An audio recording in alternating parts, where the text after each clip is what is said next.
Bayangin kamu tidur dari jam 4 sore dan pas bangun tetanggamu ditemukan meninggal dengan cara paling mengerikan. Kamu bakal percaya ini atau kebetulan atau ada sesuatu yang kamu bawa pulang semalam.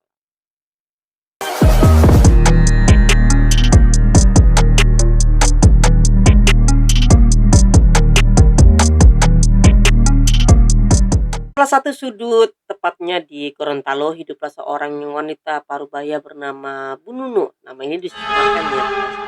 Usianya itu sekitar 45 tahun, suaminya sudah lama tidak ada, dan kini tinggal seorang diri di rumah peninggalan keluarga. Jadi Bu Nunu itu punya 2 anak perempuan, tapi keduanya sudah menikah dan menetap di Makassar, guys. Sejak suaminya meninggal ini, Bu Nunu, nggak bekerja lagi, guys. Dia tuh hanya hidup dari sisa tabungan sang almarhum suami. Hari-hari hari-harinya tuh sepi dan makin lama rasa rindu terhadap anak-anaknya itu makin menyesakan gitu ya, guys. Dan suatu ketika, suatu malam nih rasa rindunya memuncak, ia masuk ke kamar, duduk di depan lemari lalu mulai menghitung uang simpenan terakhirnya itu. Hatinya hancur saat menyadari bahwa uang itu bahkan tak cukup untuk membeli tiket pulang pergi ke Makassar. Tangis pun pecah nih guys, air matanya tak tertahan, ya kayak merasa sendirian, ditinggalkan, seakan-akan anaknya sudah nggak peduli lagi padanya. Dalam keputusan itu nih, sempat terlintas di pikirannya apakah hidupnya memang sudah nggak ada gunanya. Di tengah kesunyian dan air mata terdengar ketukan di pintu. Tok, tok, tok. Kayak gitu ya guys. Dengan mata bengkak, Bu Nunu tuh membuka pintu gitu secara perlahan. Ternyata tetangganya Bu Tina berdiri di sana, wajah Bu Tina tuh berubah cemas melihat kondisinya tuh Bu Nunu. "Bu kenapa?" katanya. "Ada yang bisa saya bantu?" tanya Bu Tina pelan gitu ya. Sambil menahan isak dan menghela napas panjang, Bu Nunu tuh menceritakan gitu ya semuanya tentang rasa rindunya, tentang anak-anaknya, tentang ia betapa ia merasa dilupakan. Bu Tina tuh langsung diam tuh guys, gitu dengerin gitu lalu berkata, "Bu, saya tuh punya kenalan, bukan untuk minjemin uang ya, tapi tuh dia bisa bantu Ibu buat lihat anak-anak Ibu. Lihat doang, bukan ketemu langsung," katanya gitu. Mata Bu Nunu tuh menatap Bu Tina dengan bingung, tapi juga penuh harapan gitu. Dalam keadaan seperti itu, ia merasa tidak punya pilihan lain, ia ingin sekali melihat wajah anak-anaknya walaupun dari jauh. Keesokan hari siangnya nih guys, sekitar pukul 12 Bu Nunu tuh diajak ke rumahnya kenalannya. Bu Tina tuh seorang pria yang dikenal dengan nama, Pak Burhan ya. Setibanya di sana, Bu Nunu tuh menceritakan semua keluh kesahnya tuh guys. Pak Burhan mendengarkan dengan tenang lalu berkata, "Bu, ini bukan hal yang mudah. Saya nggak bisa minta bayaran uang, tapi Ibu harus benar-benar yakin dan ikutin semua arahan saya," katanya.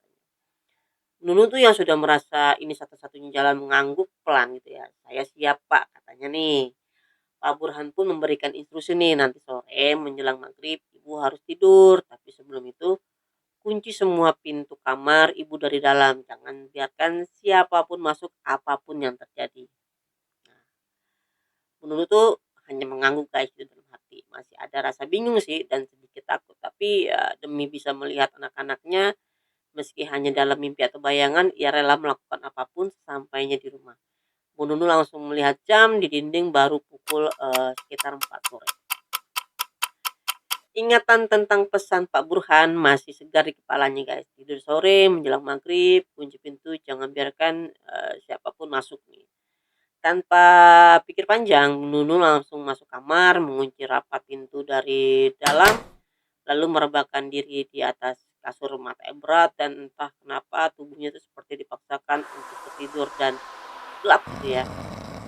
Bu Nunu terbangun nih dengan kaget nih guys, kan suara ketukan keras menggema di pintu rumahnya ini, duk duk duk gitu ya guys. Dengan jantung berdebar gitu kan, Bu Nunu bangkit dari kasurnya pas melihat jam, matanya melalak jam 7 pagi. Dia tidur dari jam 4 sore sampai jam 7 pagi, jadi lama ya guys. Masih setengah sadar, ia buru-buru membuka pintu kamar dan berjalan ke arah pintu depan rumahnya. Begitu buka pintu nih guys, beberapa tangga sudah berdiri di depannya, wajahnya mereka dengan panik dan pucat. "Bu, cepat ikut kami," kata Bu Tina nih. Bu Tina, "Udah nggak ada Bu," katanya. Langkah Bu Nunu tuh terhenti, nafasnya tercekat deh Bu Tina meninggoy katanya. Dan kemudian kemarin mereka tuh masih bersama katanya ke rumahnya Pak Burhan gitu.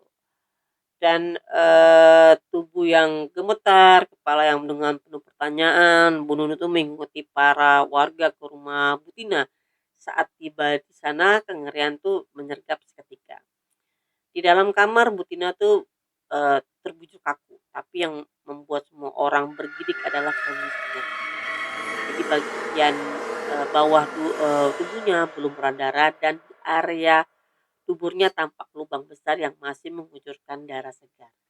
Jadi tuh Bu Nunu tuh berdiri mematung, napasnya berat, matanya berkaca-kaca, ia bahkan nyaris roboh, kayak pingsan gitu ya guys. Tiba-tiba dari arah belakang terdengar suara warga berteriak. Saya dengar semalam di rumah Bu Tina ada suara burung gagak kayak pok pok pok. Di tengah kekacauan itu, Bu Nunu tuh menghampiri suaminya Bu Tina yang duduk di lantai dengan wajah hancur oleh tangisan lah ya. Kenapa Pak bisa begini? Apa yang terjadi? Dengan suara bergemetar, sang suami menjawab, saya masih nonton TV semalam Bu, sekitar jam 1 malam sampai saya ngantuk. Terus saya masuk kamar tapi waktu saya buka pintu, dia tuh kayak menatap kosong ke depan. Jadi ada sosok perempuan katanya mukanya masih kayak manusia tapi tubuhnya itu cuma potongan-potongan organ yang melayang.